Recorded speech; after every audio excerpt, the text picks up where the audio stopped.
Assalamualaikum warahmatullahi wabarakatuh. Kali ini saya akan mempresentasikan materi saya tentang etika profesi teknologi informasi. Pertama-tama, perkenalkan dulu, nama saya Oka Saputra dengan NPM 173112700650043. Jadi dalam presentasi kali ini ada 6 pembahasan utama, yaitu adalah yang pertama, pengertian etika profesi. Lalu yang kedua ada jenis isu-isu dalam etika profesi. Yang ketiga ada peran etika dalam bidang IT. Yang keempat, etika dan tanggung jawab profesi IT. Yang kelima, jenis-jenis profesi di bidang IT. Lalu yang keenam adalah pengenalan industri 4.0.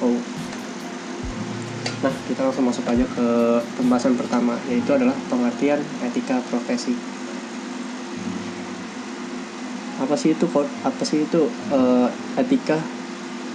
Etik atau etika berasal dari kata ethos, bahasa Yunani, yang berarti karakter, watak sebagai suatu subjek. Etika berkaitan dengan konsep yang dimiliki individu ataupun kelompok untuk menilai tindakan-tindakan yang telah dikerjakan itu salah atau benar. Nah, terus ada profesi. Profesi itu adalah pekerjaan yang dilakukan sebagai kegiatan pokok. Profesi dapat didefinisikan sebagai keterampilan seseorang dalam suatu pekerjaan yang diperoleh dari jalur pendidikan atau pengalaman.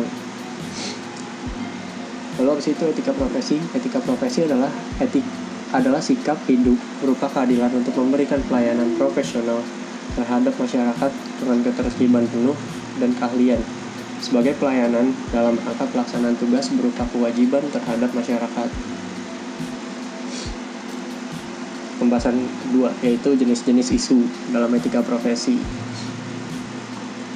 Di sini isu terbagi menjadi 4. Yang pertama adalah isu privasi, yang kedua isu akurasi, yang ketiga isu aksesibilitas, yang keempat adalah isu properti. Isu privacy.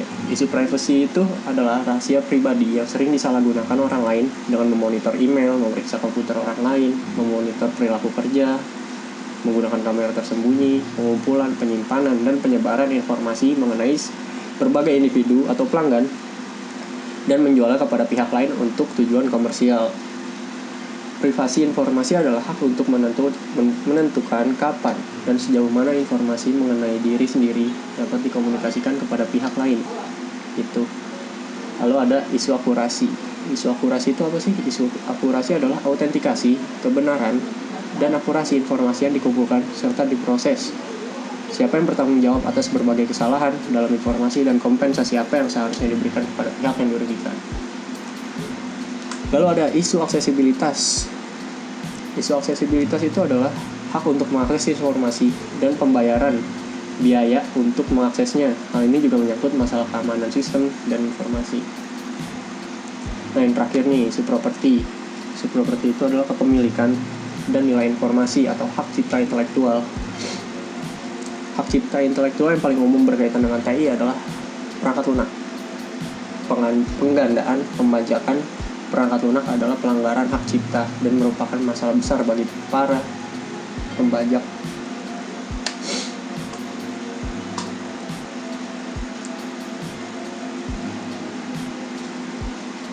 Lalu materi ketiga adalah peran etika dalam bidang IT. Apa sih perannya etika dalam bidang IT?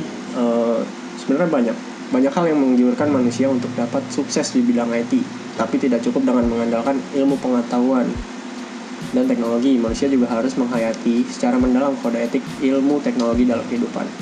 Banyak ahli telah menemukan bahwa teknologi mengambil alih fungsi mental manusia. Pada saat yang sama terjadi kerugian yang diakibatkan oleh hilangnya fungsi tersebut dari kerja mental manusia. Perubahan yang terjadi pada cara berpikir manusia sebagai akibat perkembangan teknologi sedikit banyak berpengaruh terhadap pelaksanaan dan cara pandang manusia terhadap etika, norma dalam kehidupannya. Nah, pembahasan keempat, yaitu etika dan tanggung jawab profesi IT.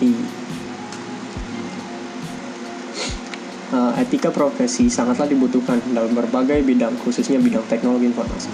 Kode etik sangat dibutuhkan dalam bidang TI karena kode etik tersebut dapat menentukan apa yang baik dan yang tidak baik, serta apakah suatu kegiatan yang dilakukan oleh IT tersebut dapat dikatakan bertanggung jawab atau tidak. Karena pada zaman sekarang banyak sekali orang di bidang TI yang menyalahgunakan profesinya untuk merugikan orang lain. Contohnya hacker yang sering mencuri uang, password lewat komputer dengan menggunakan keahlian mereka. Nah, berikut sudah saya rangkum beberapa kode etik. Nah, yang pertama adalah menghindari dan tidak mempublikasi informasi yang secara langsung berkaitan dengan masalah pornografi dan nudisme dalam segala bentuk. Yang kedua, menghindari dan tidak mempublikasi informasi yang memiliki tendensi menyinggung secara langsung dan negatif masalah suku, agama, ras, atau sara, termasuk di dalamnya usaha penghinaan, pelecehan, pendiskreditan, penyiksaan, serta segala bentuk pelanggaran hak atas perseorangan, kelompok, atau lembaga, atau institusi lain. Yang ketiga adalah menghindari dan tidak mempublikasi informasi yang berisi instruksi untuk melakukan perbuatan melawan hukum atau ilegal di Indonesia dan ketentuan internasional lainnya. Yang keempat, tidak menampilkan segala bentuk eksploitasi terhadap anak-anak di bawah umur. Nah, yang kelima itu tidak mempergunakan, mempublikasikan, dan atau saling bertukar materi dan informasi yang memiliki korelasi terhadap kegiatan pirating, hacking, dan cracking.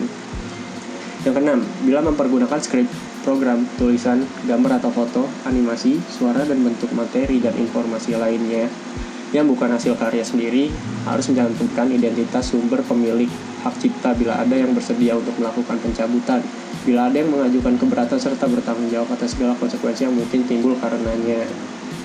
Itu. Nah, yang kelima ada jenis-jenis profesi di bidang TI, di bidang IT maksudnya. Di sini saya menuliskan 6 bidang pekerjaan di dalam bidang IT. Sebenarnya banyak sih selain ini. Nah, yang pertama itu adalah programmer. Apa sih itu programmer? Programmer itu adalah pembuat aplikasi, klien atau server untuk perusahaan, instansi maupun perorangan. Seorang programmer mempunyai tugas yaitu membuat aplikasi atau sistem.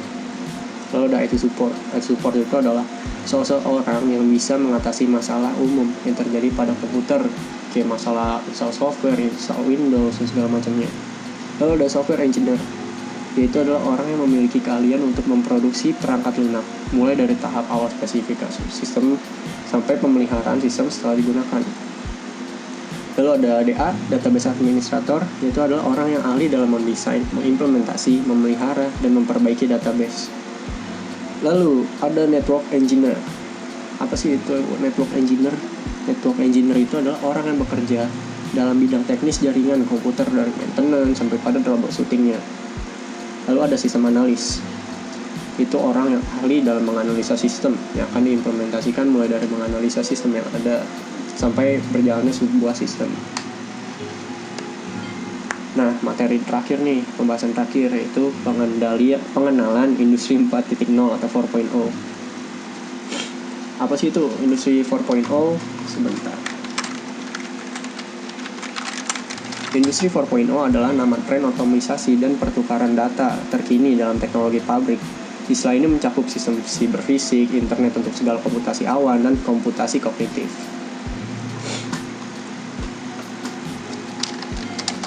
Lalu langkah menuju industri 4.0 ini akan memberikan manfaat bagi sektor swasta.